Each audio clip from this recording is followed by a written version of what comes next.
Hey there, I am Rachel. I'm a somatic therapist and coach. In this video, I want to give you some really actionable strategies and tips to address burnout. If you are already actively burnt out, or if you know you're kind of on the way to burnout, these strategies are going to apply.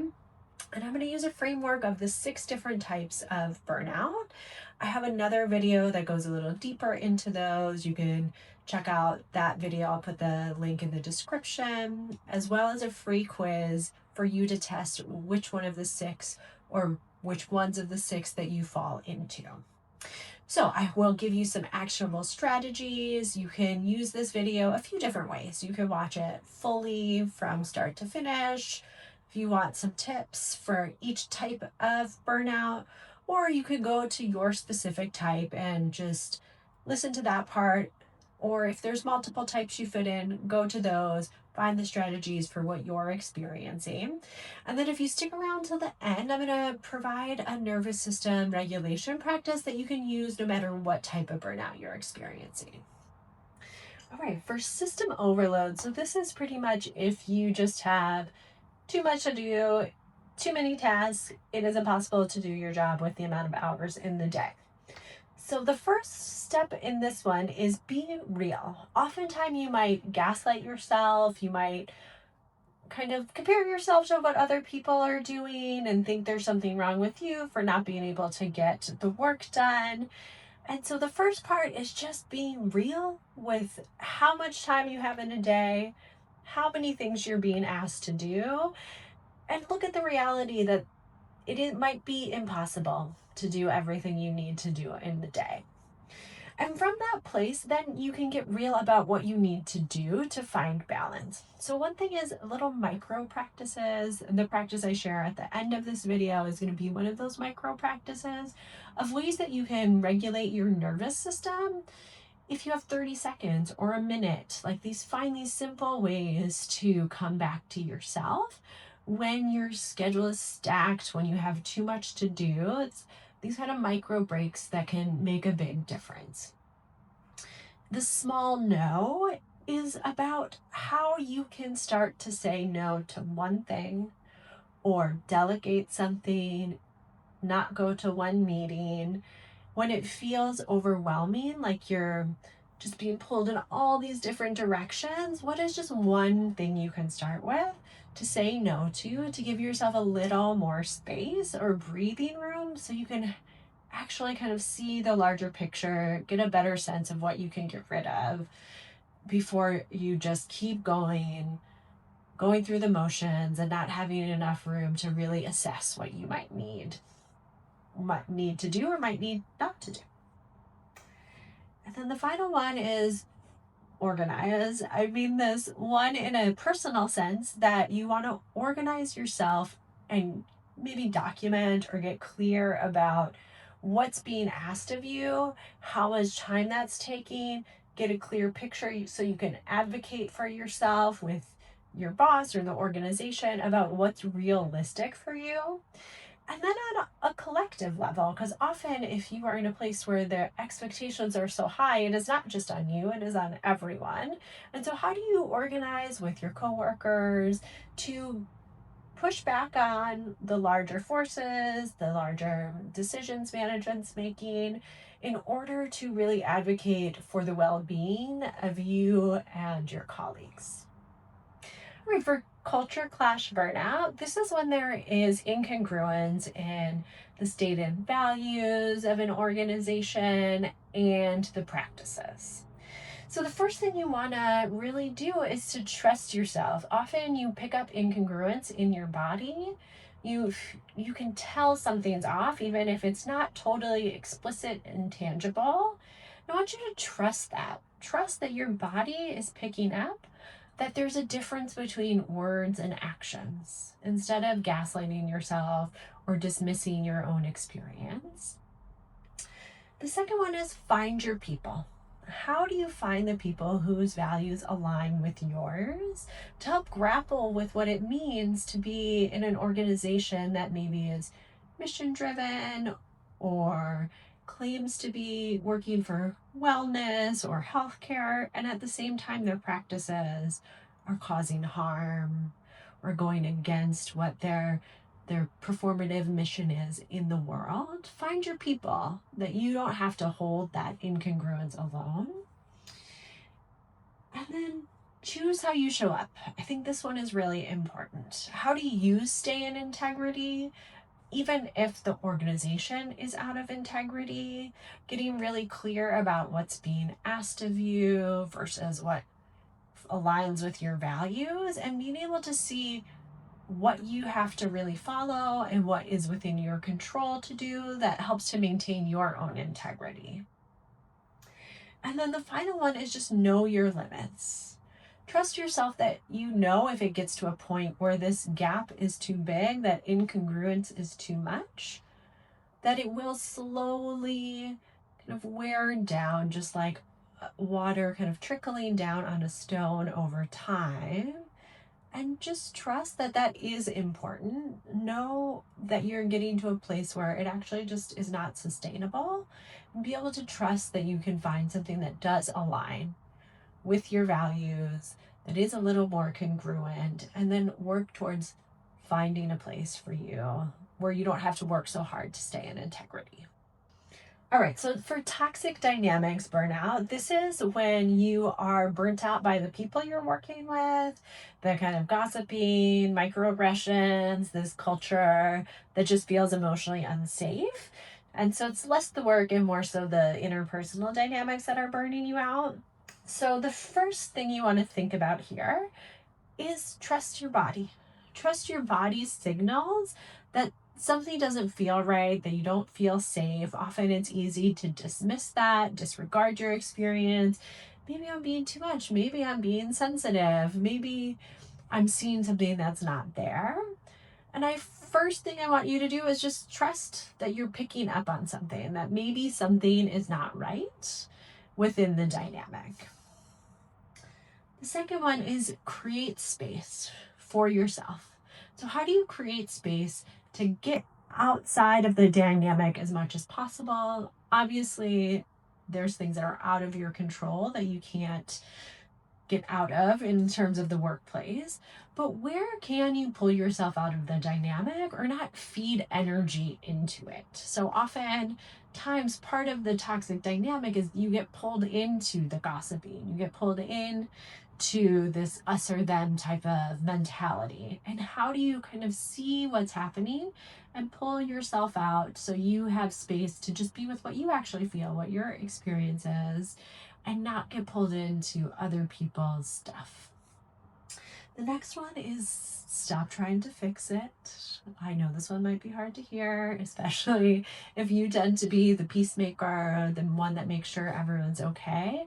It takes so much energy, especially in a toxic dynamic within a workplace, to try to make sure everyone's okay, to smooth things over, to fix things.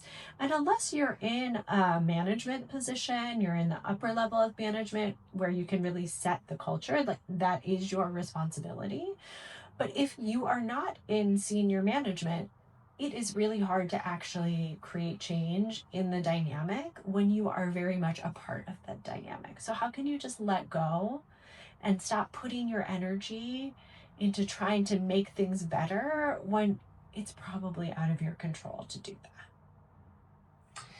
And then the final one is to get an outside perspective. I think this one, when you are in a toxic dynamic, really any toxic dynamic, but in a workplace, it can feel like the culture normalizes things that are actually pretty toxic. So it can be helpful to get an outside perspective, be that a therapist, a partner, a friend, a coach, who can help you see how the dynamic is playing out, but also how it's impacting you. And I think that's the most important part here, is being able to understand how this toxic workplace dynamic actually impacts you and trusting that.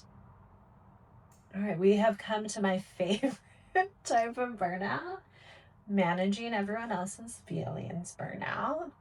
So this is when actually what is burning you out is that you are trying to make sure everyone else is okay all the time, and you ignore and suppress your own experience. All my people pleasers, you probably know this one well. And the first thing we want to do for this type of burnout is just notice that pattern. Often this is really habitual. It's an adaptive pattern. You learned really early on the way to stay safe was to take care of other people. And it can be a really amazing skill when you are choosing to do it, when you have resources to do it, when you're also taking care of yourself. But the problem is it's often habitual, it's an autopilot response, and you don't even realize you're doing it most of the time. So the first thing you want to do is just notice when it's happening. You don't have to change anything just yet. Just start to see that pattern, notice when it's happening, and maybe even notice what might be becoming before it or after it, if there's certain people you notice it happening more with, and just start to build some awareness around it. And the second part, this one, I know it's a hard sell, but part of what you have to do for this one is practice sitting with discomfort. I have many somatic practices that I think are very good to help you actually put this into practice. The practice I'll do at the end can be one of those practices, but I have many other videos of practices you can try that help to build your capacity to be with discomfort. Let other people have their experience. Also hard when you are not used to just stepping back a little and giving people space to be upset, to be angry, especially when it is directed at you. I know that's usually the hardest part. You just have to let people have their experience. Sometimes people are going to be upset or disappointed. And again, if you have the capacity and time and resources to support someone, that is great. And I don't want to stop you from doing that. It's just when you know that this is the thing that is depleting your energy all the time, part of that practice is allowing people to be upset and trust that they can process and work through it without you having to make sure that they are okay. And then the final one is receive support. So if you are the one who is used to making sure everyone else is okay all the time, it might mean you also have a little bit of trouble receiving that support yourself, of opening up to allow others to support you. So how can you practice asking for help when you need it, for just letting someone know that maybe you're not okay, that you need to take time off? Okay, so all for the identity tax burnout, this is where you're experiencing racism, sexism, ableism, any of the isms that you have to navigate in the workplace that actually create a really emotionally unsafe environment for you.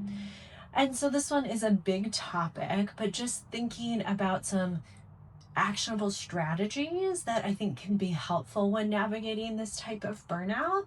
So the first one is just name what's happening and really trust that it's happening. Oftentimes it's easy to not want to seem angry or seem like you're being too sensitive, or all of the stereotypes that happen when you stand up to someone who is oppressing you or who holds oppressive beliefs.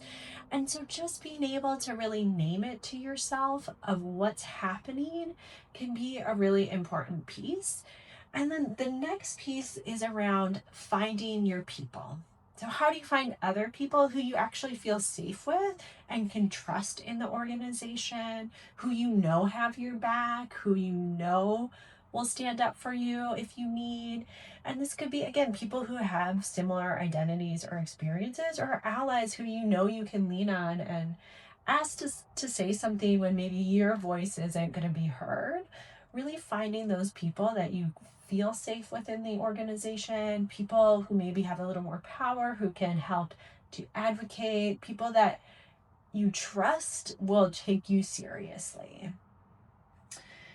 And then this next one is around conserving your energy. Often when you are put in a position that you have to work twice as hard, you're constantly having to prove yourself, you end up doing all of this extra work that's not really your job, like educating people about your experience, or you're kind of caretaking other people because that's what's keeping you safe. And again, sometimes you need to do that. That's actually intelligent and adaptive. And sometimes it might just be a conditioned response.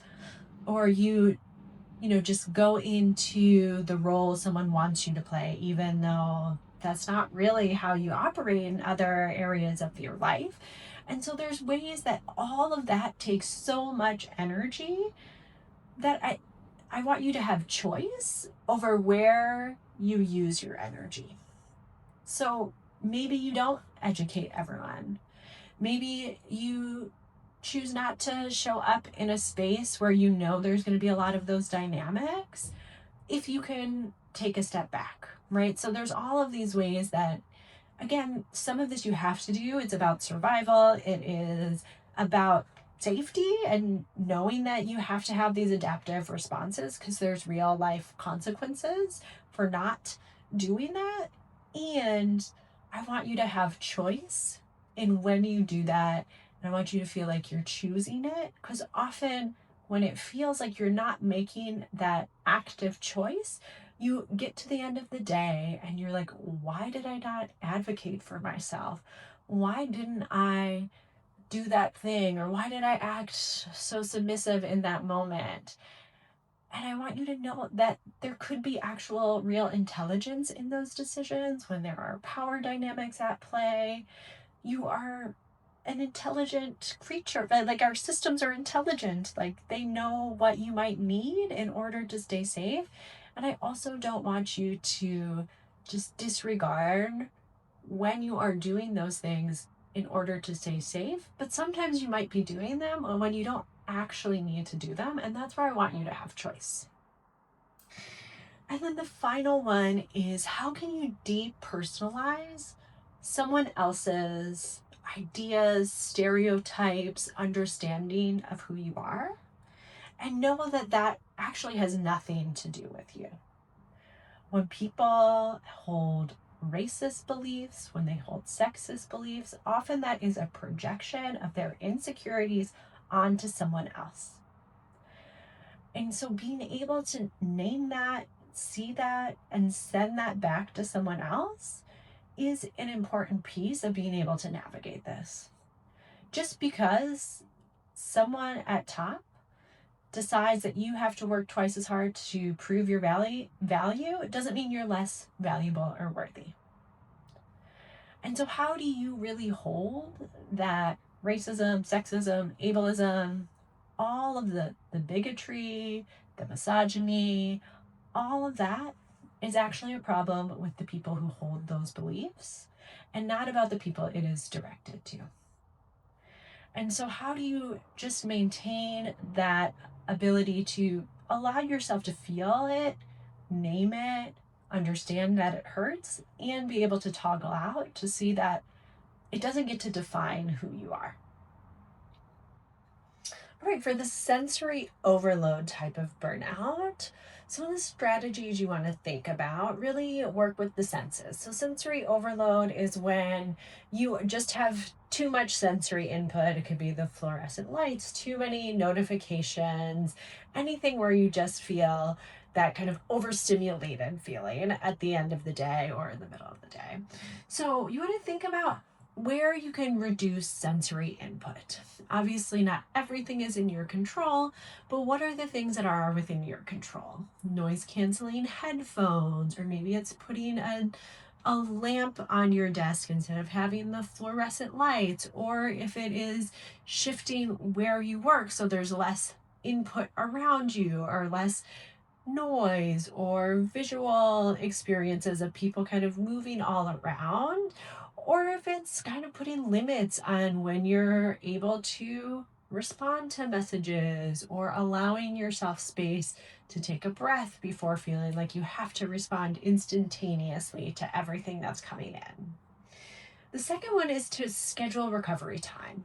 So sometimes especially if you have a sensitive nervous system, when you have back-to-back meetings or appointments, it can feel just like this instant drain. You don't have time to process or recover on an energetic level. And so a big piece of this is, how do you give yourself a little bit of a buffer time where you can? So you can take a break, you can breathe, you can go outside and get some fresh air, so your nervous system can recover, and then you're able to be more present for what comes after.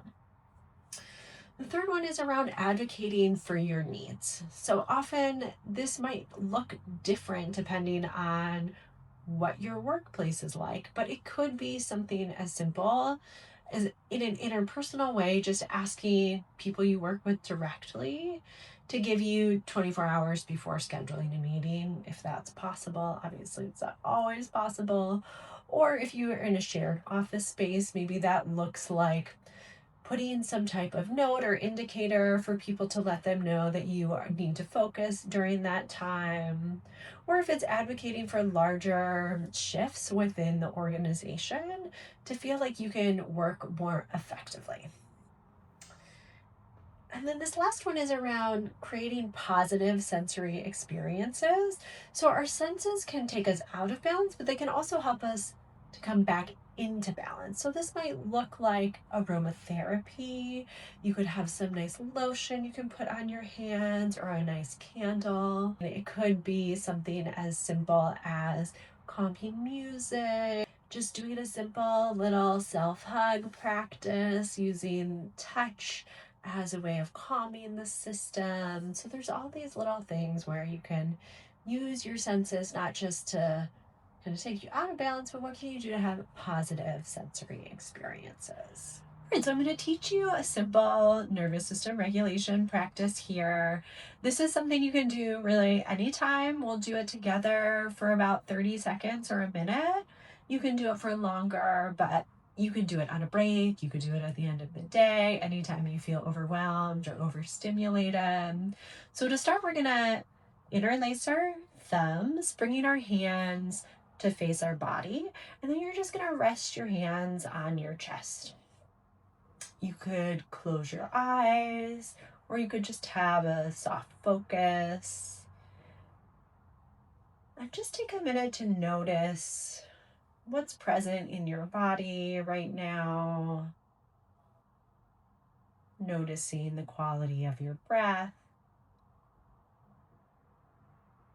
the quality of your mind. And then you're going to find a rhythm, tapping the right hand, then the left hand, and just tapping from side to side. You can play with how fast you're tapping, how light you're tapping.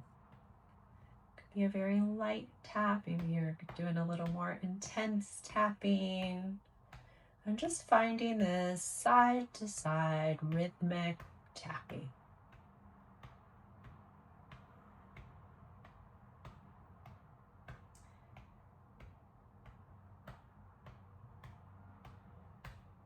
And just doing it for about 10 seconds more.